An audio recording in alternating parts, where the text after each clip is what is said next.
Car enthusiast जानते हैं कि इंडिया में हर दूसरे साल ऑटो एक्सपो लगता है। यहाँ पे कॉन्सेप्ट कार्स, फ्यूचर टेक्नोलॉजीज सबको अनवील किया जाता है। ऐसे ही 2018 के ऑटो एक्सपो में मारुति सुजुकी ने फ्यूचर एस कार को अनवील किया और 2019 में उन्होंने कंफर्म किया कि वो इसका प्रोडक्शन आउटलुक तैयार कर रहे हैं, जिसका नाम पड़ा एस्प्रेसो। एस्प्रेसो को पिछले साल दिवाली से लगभग 1 महीना पहले लॉन्च किया गया और इसको ज़बरदस्त सेल्स रिस्पॉन्स मिला। तो इसकी खास बात क्या है, इसकी drive and feel, look, comfort, convenience, ये सब कुछ कवर करेंगे आज के रिव्यू में। So let's start reviewing. इस कार का सबसे बड़ा यूएसपी है इसका इंजन, लेकिन इंजन और ड्राइवेबिलिटी तक पहुंचने से पहले डिज़ाइन पसंद आना ज़रूरी है। तो let's talk about that first. मैं जानता हूं कि बहुत से लोग इसके लुक्स को क्रिटिसाइज करते हैं, बट एक बारी ओपन माइंडेडली इसके डिज़ाइन को एनालाइज करते हैं और देखते हैं यहाँ पे क्या क्या मिलता है। कंपनी ने इसको ऑलमोस्ट स्क्वेयरिश थीम पे डिज़ाइन किया है, तो आपको स्क्वायर एलिमेंट्स हर जगह मिलते हैं। Twin chamber headlamps, square cutouts with chrome finishing, square wheel arches and many hidden squares and rectangles along the exteriors. Definitely curves देने से ये गाड़ी थोड़ी ज़्यादा स्टाइलिश लगती, बट प्रॉब्लम सिर्फ इतनी सी है कि हम लोग ये नहीं हजम कर पाते कि इसको एक मिनी एसयूवी का दर्जा दिया जाए। ये तो एक हैचबैक की कैटेगरी में आती है, जिसका ग्राउंड क्लियरेंस थोड़ा सा ज़्यादा है। बस आप इतना मान लीजिए और आपको सब कुछ ठीक लगने लग जाता है। ओवरऑल डिज़ाइन थोड़ा बोल्ड लुक देता है इसको, लेकिन एक कंप्लीट एसयूवी नहीं लगती है देखने में, क्योंकि ये साइज़ में थोड़ी छोटी है।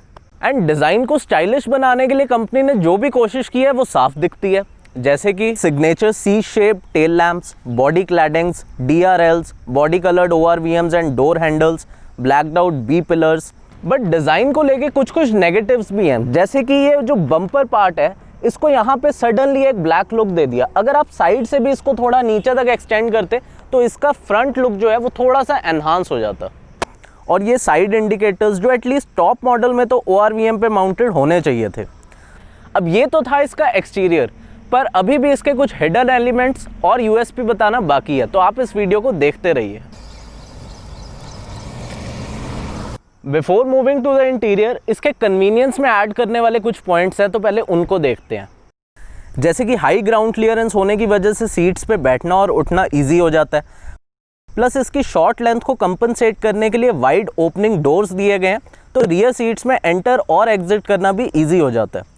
गाड़ी कॉम्पैक्ट है due to small length and width. Height ज़्यादा है तो इन कैबिन स्पेस अच्छा खासा मिलता है। प्लस टर्निंग रेडियस 4.5 मीटर का है, तो यू टर्न्स बहुत ईजी से हो जाते हैं। ओवरऑल ये सब कुछ इसकी प्रैक्टिकलिटी में ऐड करता है, specially in city driving. Boot की बात करें तो यहाँ पे चाबी लगानी होगी या फिर इंटरनली ओपन करना पड़ेगा। यहाँ पे 240 लीटर का स्पेस मिलता है, जो इस कार के साइज़ के हिसाब से काफ़ी अच्छा है, जिसको फर्दर बढ़ाया भी जा सकता है इस रियर बेंच टाइप सीट को ड्रॉप करके। Let's move into the driver seat. और यहाँ पे आपको सबसे ज़्यादा सरप्राइज करने वाला है ये रिफ्रेशिंग सेंटर कंसोल डिज़ाइन, जो आपको कॉमनली मारुति सुजुकी की बाकी गाड़ियों में तो नहीं मिलता। इंस्ट्रूमेंट क्लस्टर में आपको डिजिटल स्पीडोमीटर तो मिलता है, लेकिन टैकोमीटर नहीं मिलता, तो आपको अंदाजे से इंजन नॉइज़ को सुन सुन के ही गियर चेंज करने पड़ेंगे। और यहाँ पे आपको fuel consumption both instantaneous and average, plus headlamp, ignition key reminder, gear position indicator, distance to empty देखने को मिल जाता है। नीचे मिलता है 7 इंच का smart play touch screen infotainment system, जो यूजफुल इन्फो के साथ साथ एंटरटेनमेंट का भी काम करता है। Touch response is decent enough. यहाँ पे आपको ऑक्स, USB, FM रेडियो तो मिलता ही है, बट एप्पल कारप्ले और एंड्रॉयड ऑटो का भी ऑप्शन दिया गया है, विच इज़ अमेजिंग। और कहानी यहाँ ख़त्म नहीं होती, आपको मिलते हैं steering mounted controls with voice assist, तो काफ़ी ज़्यादा फीचर पैक्ड है इसका टॉप मॉडल। एंड ये AC यूनिट, ट्रस्ट मी, ये गाड़ी को बहुत जल्दी कंडीशन कर देता है। Talking about the storage options, आपको मिलता है ये ग्लव बॉक्स, इसके नीचे स्मॉल स्पेस, फ्रंट डोर्स पे 1 लीटर होल्डर का space, plus small map pockets, centre में exclusive cup holders, general space, steering wheel के साइड पे छोटा सा स्पेस। रियर में ज़्यादा स्पेस नहीं है, लेकिन you get this parcel tray, जो कि मल्टीपर्पज़ है, आप अलग अलग तरह का सामान इस पर रख सकते हैं। सीट्स की बात करें तो यहाँ पे आपको अच्छी खासी कुशनिंग दी गई है, बट ज़्यादा लॉन्ग ड्राइव्स पे जाएंगे तो हल्की फुल्की थकान महसूस हो सकती है। सीटिंग पोजीशन ऑफ कोर्स एक बढ़िया कमांडिंग व्यू देती है ड्राइविंग के वक्त, और आपके कंफर्ट को बढ़ाने के लिए यहाँ पे मिलता है electric power assist steering, front power Windows जिनको यहाँ से ऑपरेट करना पड़ेगा। डोंट वरी, आपको धीरे धीरे यहीं से ऑपरेट करने की आदत पड़ जाएगी। ORVMs को अंदर से ही एडजस्ट किया जा सकता है, प्लस यहाँ पे मिलता है 12 volt charging socket.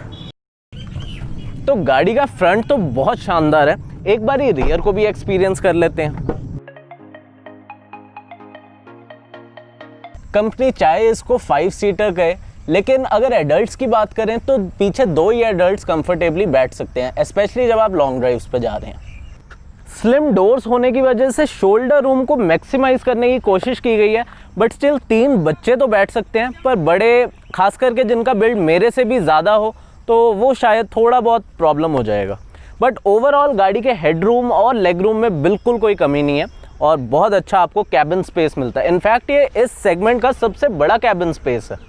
And rear में कुछ नेगेटिव पॉइंट्स हैं जो एस्प्रेसो की कॉस्ट कटिंग को दर्शाते हैं, जैसे कि ये only front cabin lamps, at least इन्हें सेंटर में तो दिया होता।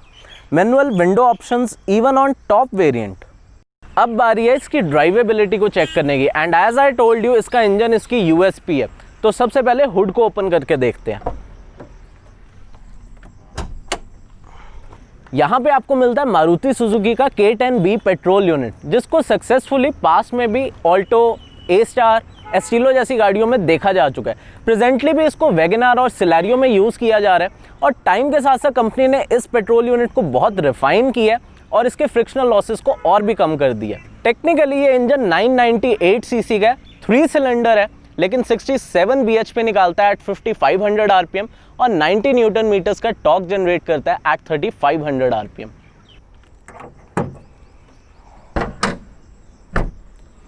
और फीचर्स को तो छोड़िए, मैं तो कहता हूँ इसका इंजन अकेला ही काफ़ी है अपने कंपटीशन को एक टफ फाइट देने के लिए, क्योंकि इस इंजन में आप शायद ही कोई फ्लॉ निकाल सकेंगे।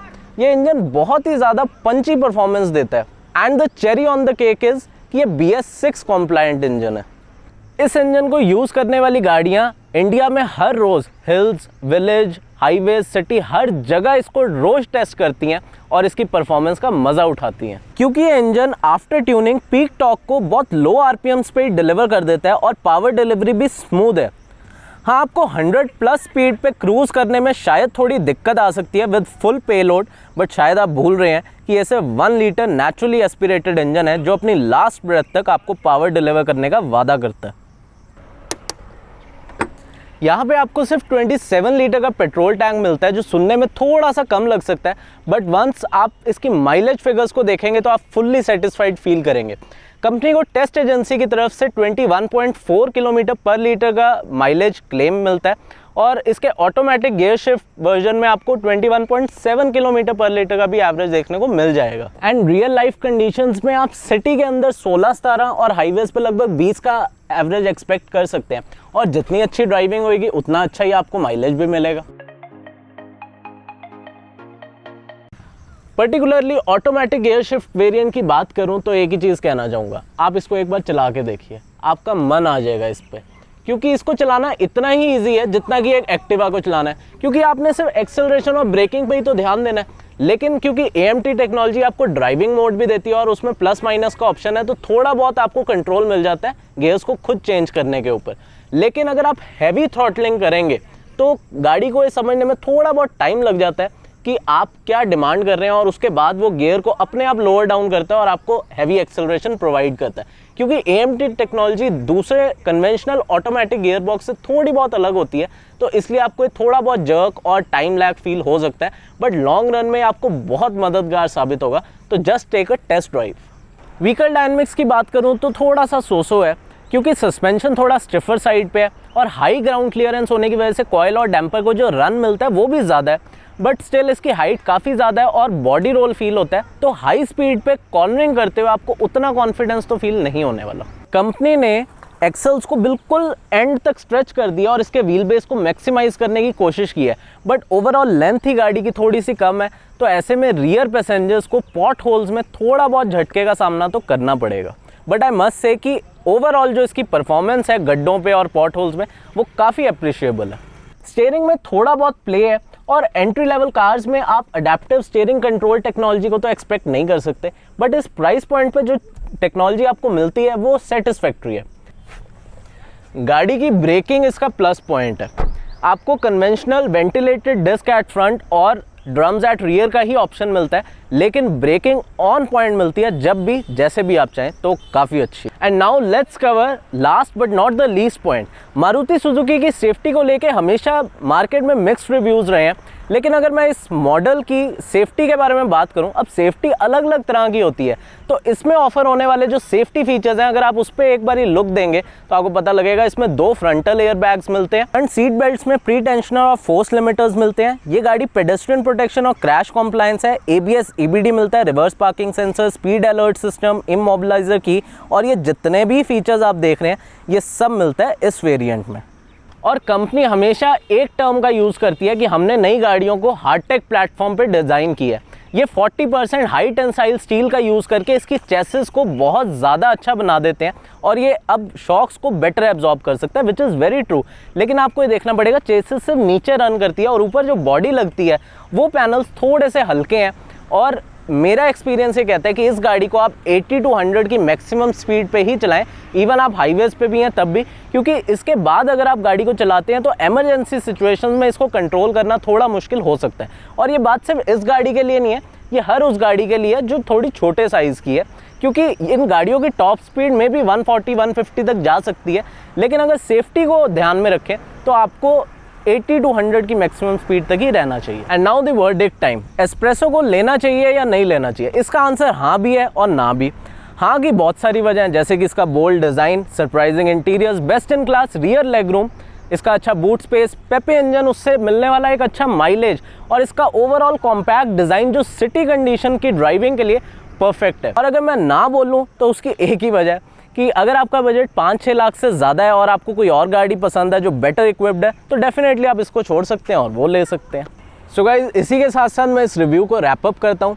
आई होप आपको ये यूज़फुल लगा होगा। अच्छा लगा हो तो इसको एक लाइक दीजिए और कमेंट सेक्शन में मेरे को ज़रूर बताइएगा कि आपको ये रिव्यू कैसा लगा। कोई क्वेश्चंस हो तो आप वो भी पूछ सकते हैं, और अपनी फ्रेंड्स एंड फैमिली में जिसको भी एस्प्रेसो के बारे में जानना हो उसको ये वीडियो शेयर कर सकते हैं। मैं आपसे मिलता हूँ जल्दी एक नए रिव्यू में। Till then, bye.